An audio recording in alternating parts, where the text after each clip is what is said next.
into your country to be with this big man. That's all right with me. But also to fight for President Donald J. Trump. And my passion for you is that because of your Second Amendment, you have your first. And when you feel the electricity here in the air, these are good people to be around. If you're going to pick a side, now is the time to pick a side. The time for asking for permission is over. It's time to pick a side. This is the side to be on. Do you want to be on the side of the people with tissues and issues and tears and tiny willies? Or do you want to be on the side of people with guns, with their family, with their faith, and their freedom?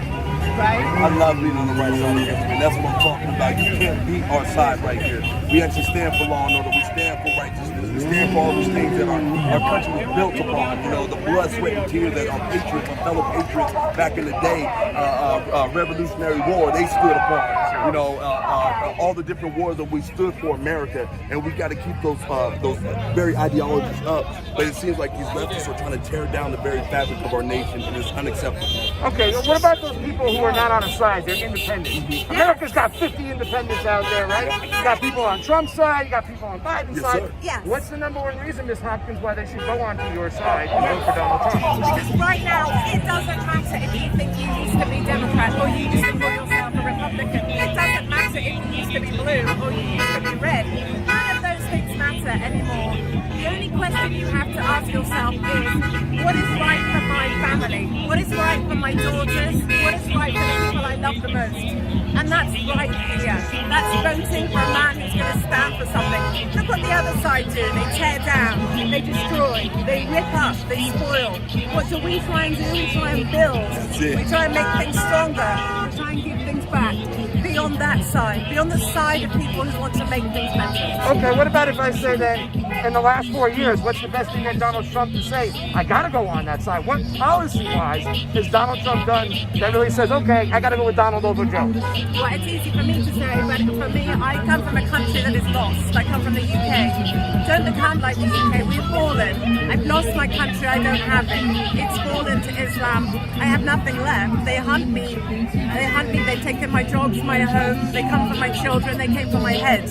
Don't become like us. Be the guy who puts your country first, America first. That is what Donald Trump has done, and it's what my country has not got, and it's why my country is fallen, and it's the reason I'm here fighting with you. What about, I asked this gentleman earlier before, like, okay, if you had a phone call to Donald Trump and say, Donald, you got to do this better. I mean, like, you're doing this great, you're doing that great, but Donald, you got to do this better. What would it be? Yeah, so two things. Number one, clearly he married Melania, and that was an error because he should have gone for me, so that's clearly an issue. Number two, I'm going to tell him, you know what, Donald, listen in, we love you. We love you. You can't feel it, you can't hear it all the time, but we love you. You just keep doing you, and you've got this, because I know I can feel there's an electricity in the air.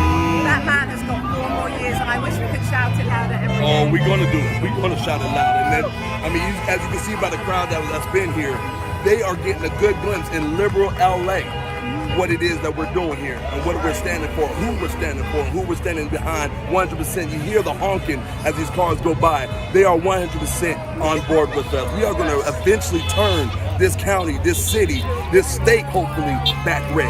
And you know how it is in LA. Everybody says, especially the left, we got a race problem here. We have to address it. And I hate that statistic. A lot of the Democrats, they say, okay, well, if America's 50% white and 15% black, how come there's more black people in prison? Do we have a racial issue here that we need to address? Your opinions?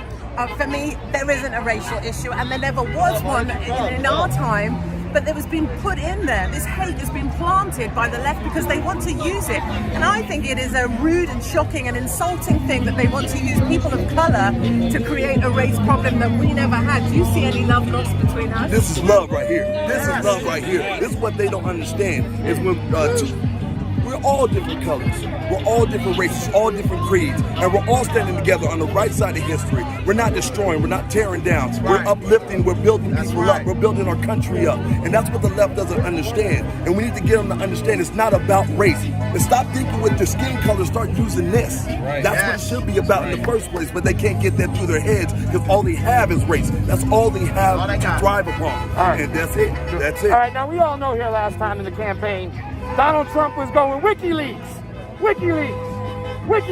Now, Julian Assange is sitting in jail right now. Donald Trump has been quiet about that. What are your thoughts about how we should handle Julian Assange, who helped Donald Trump get elected, He gave you all that red meat on the Democratic Party. Podesta, all of them. Yeah. Debbie Wasserman Schultz.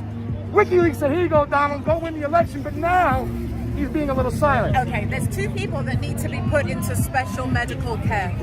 One of them is Julian Assange. He needs to be freed.